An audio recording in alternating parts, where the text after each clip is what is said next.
மன்னிப்பே இல்லாத பாவம் எது? இட்டர்னல் சின். அப்ப மன்னிக்கவே முடியாத பாவம், அதுவும் பரிசுத்த ஆவிக்கு விரோதமான தூஷணமும் ஒன்றுதான். இப்ப ஒரு டாக்டரை அவரை பரியாசம் பண்றோம்னு வச்சுங்களேன். அந்த டாக்டர் சொல்றாரு, நோயாளியே நீ என்னை பரியாசம் பண்ற, இதை நான் உனக்கு மன்னிக்கிறேன். ஆனா நான் தருகிற மருந்தை நீ எடுத்துக்கொள்ளாவிட்டால் நீ மரித்து போவாய் அப்படின்னு சொல்றது எப்படியோ அதே மாதிரிதான் இயேசு கிறிஸ்துவை பரிசேயர்கள் அவர்களை தூசிச்சாங்க.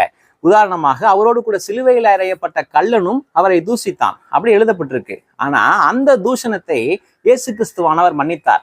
எது மன்னிப்பில்லாத பாவம் என்று சொன்னால், பரிசுத்த ஆவியானவர் ஒவ்வொரு மனிதனின் இருதயத்திற்குள்ளாக நீ ஒரு பாவி, உனக்கு ஒரு இரட்சகர் தேவை, உன்னை நீயே தூய்மைப்படுத்திக் கொள்ள முடியாது, தேவனுக்கு முன்பாக நிற்கக்கூடிய தகுதி உனக்கு இல்லை, உனக்கு ஒரு இரட்சகர் தேவை, நீ இயேசுவிடத்திற்கு போ என்று சொல்லி அவரை வழிநடத்தி ஏவும் பொழுது அந்த ஊழியத்தை